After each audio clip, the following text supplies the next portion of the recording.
श्री सद्गुरु महाराज की जय। श्री सद्गुरु महाराज की जय। श्री सद्गुरु महाराज की जय। आदरणीय सत्संग प्रेमी महानुभाव, माताएं तथा धर्मशिलाएं बहनों, आप सभी को कोटि कोटि नमन। जितने भी हमारे वचनों को सुन रहे हैं सभी को कोटि कोटि नमन। मंगलमूर्ति सतगुरु मिलवे सर्वाधार। मंगलमय मंगल करना बिनवहु बारंबार। बोलिए प्रेम से श्री सद्गुरु महाराज की जय। आज की कथा में आप लोग सुनेंगे कि मनुष्य मरते समय क्या होता है। मनुष्य जब अपना जीव आत्मा त्यागते हैं तो उस समय क्या होता है।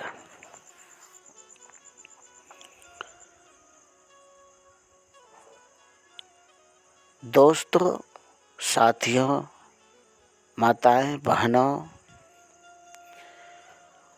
उस समय इतना ही शरीरों में दर्द होता है जितना दर्द की जन्म लेते समय होता है, उतना ही दर्द मरते समय होता है।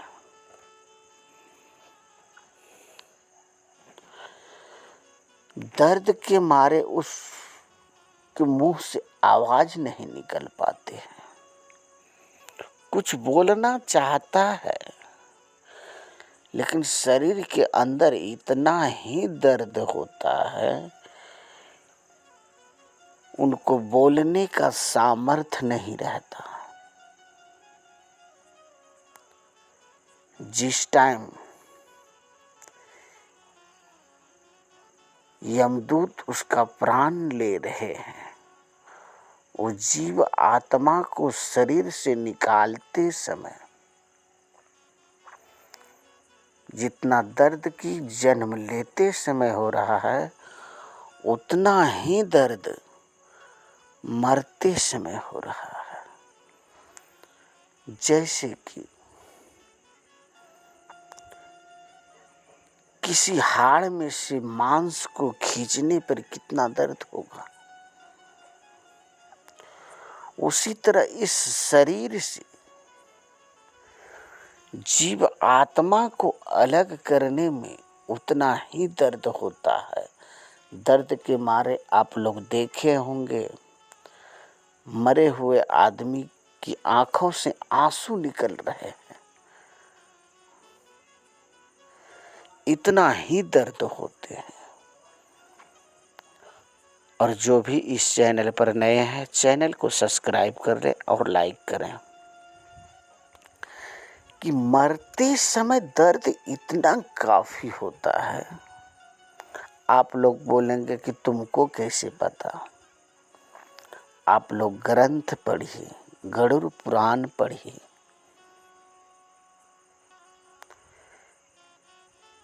गरुड़ पुराण पढ़ने के बाद आप लोगों को मालूम चलेगा आखिर मनुष्य जब मरते हैं तो उसको कितना पीड़ा होता है।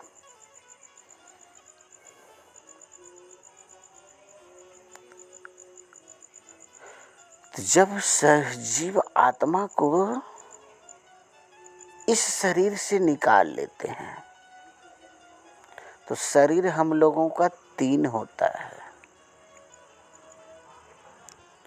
एक तो यह शरीर दिख रहा है आपको, एक शरीर को और आप लोग देखे होंगे। कौन सा शरीर? जो कि सपने में आप लोग कहीं गए, घूम रहे हैं, कहीं टहल रहे हैं वह भी एक शरीर है, और जीव आत्मा वह भी शरीर ही है। तो शरीर हम लोगों को 3 है।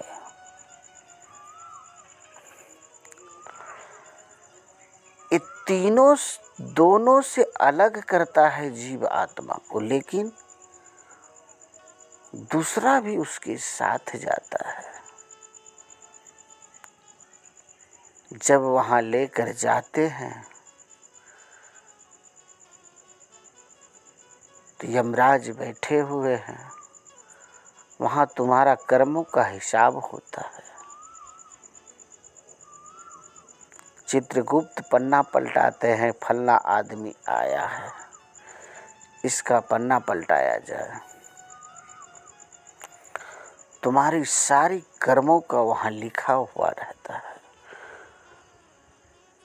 तब पूछता है तुमको आखिर भगवान भेजा किस लिए था, तुम क्या कर रहे थे? इसका दंड तुझे मिलेगा। भेजा गया था भक्ति भजन करने के लिए, जीव जंतु का सेवा करने के लिए। तुम उसी जीव जंतु को भूंज भूंज करके खा रहे थे, चिमटी से उठा उठा करके खा रहे थे।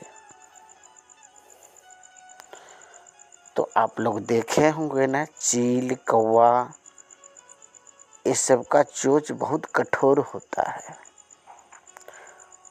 उसी चील कौवे से तुम्हारी शरीरों में सुराख करवाएगा, जो शरीर लेकर गया है। तो दर्द उतना ही होगा, क्योंकि वो भी शरीर ही है। आप कभी सपने में गड्ढे उड्ढे में दब गया होगा तो देखे होंगे कैसा दर्द होता है। दर्द के मारे यहाँ का नींद टूट जाता है, ऐसा दर्द होता है। तो अपने अपने कर्मों का हिसाब वहां तो भोगना ही पड़ेगा।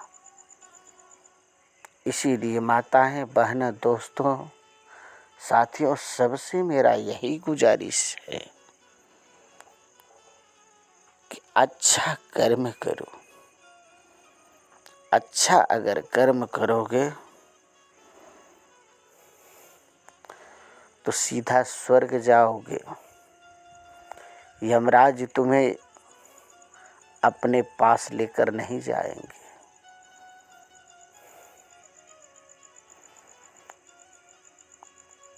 तो मरने का समय का दर्द ही कुछ ऐसा होता है। अगर तुम अच्छा कर्म करोगे तो तुम्हारे शरीर से जीव आत्मा को आराम से निकालेंगे। किसी आदमी को देखे होंगे कि मर भी रहे हैं लेकिन हंस भी रहे हैं, हंसते हंसते मर जाते हैं। तो क्यों? उसने अच्छा कर्म किया है, उसको दिक्कत से नहीं खींच रहा है, उसको आराम से निकाल रहा है इस शरीर से आत्मा को। आप लोग देखे होंगे कि कितना आदमी का आंख खुला रह गया, मुंह खुला रह गया, पैखाना का रास्ता खुला रह गया, नाक से खून जाने लगा। मतलब जब जीव निकालते समय तुम छुप रहे हो इधर और उधर, तो यमराज भी तुम्हें देख रहा है आखिर निकलेगा किस रास्ते से। तो जब इधर उधर छुपने लगता है तो सारे दरवाजे को बंद कर, 10 दरवाजे बंद कर देते हैं और कोई एक दरवाजे से निकाल लेते हैं। तो गलत कर्म किए हो तो अंदर में जीव को छुपना पड़ता है, मैं नहीं जाऊंगा, मैं नहीं जाऊंगा। तो निकाल लेते हैं, किसी का मुंह से निकाल लिया, किसी का नाक से निकाल लिया, किसी का पैखाने के रास्ते से निकाल लिया, जिस से बोलिए श्री सत्य।